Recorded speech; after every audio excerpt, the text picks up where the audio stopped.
At dahil nga hindi magkasundo ang Senado at Kamara sa pondo ng DPWH para sa 2026, postponed ang BICAM deliberations ngayong araw. Yan ang agenda report ni Hannah T. Live mula sa Senado. Hannah, ano na ang latest?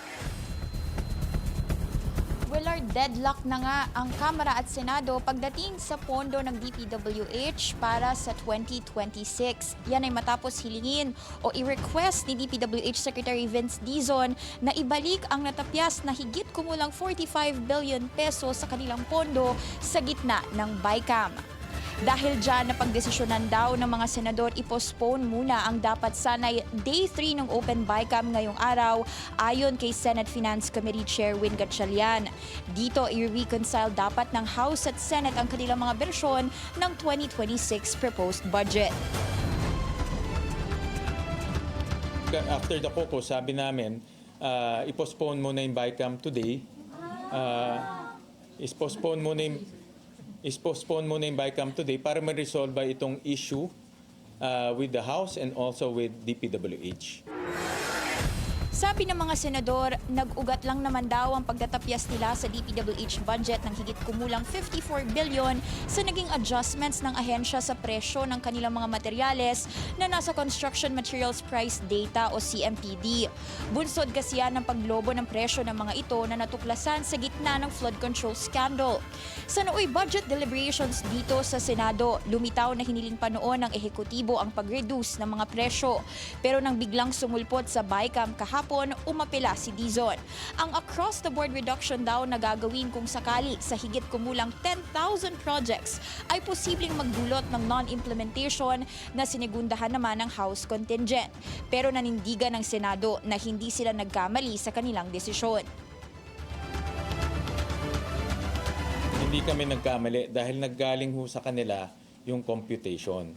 In-apply lang ho namin. In fact, pumunta pa dito ang mga representatives ng DPWH para makipag-coordinate sa amin. No? So, kaya kampante kape na yung application namin ay naaayon sa dokumento na ibinigay sa amin ng DPWH. Ayaw daw ng Senado ng overpriced materials pero ayaw din nilang hindi maimplementa ang mga proyekto kaya makikipag-ugnayan na ngayon si Gatchalian kay Secretary Vince Dizon.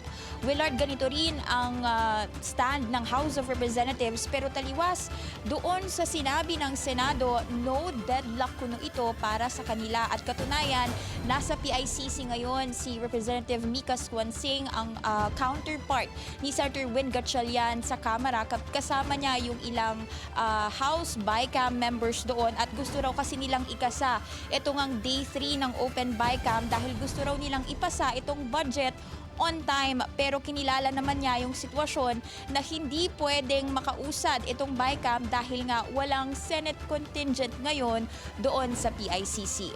Willard. Hannah, aabot ba tayo sa reenacted budget sakaling hindi talaga sila magkasundo sa BICAM?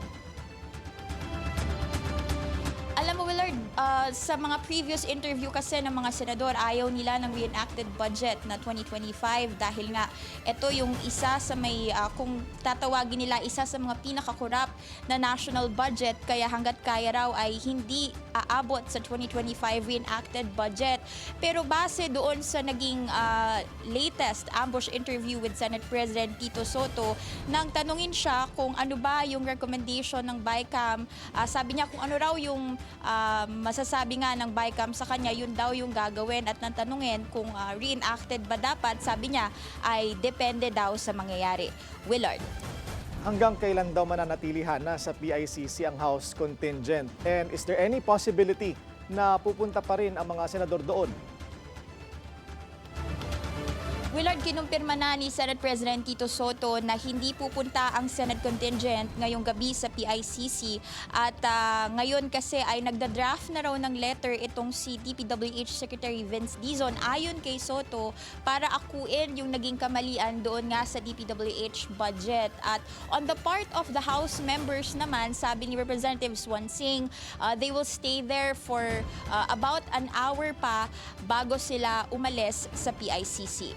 Balik sa iyo, Willard. Maraming salamat. Hannah T. nag-uulat ng live mula sa Senado.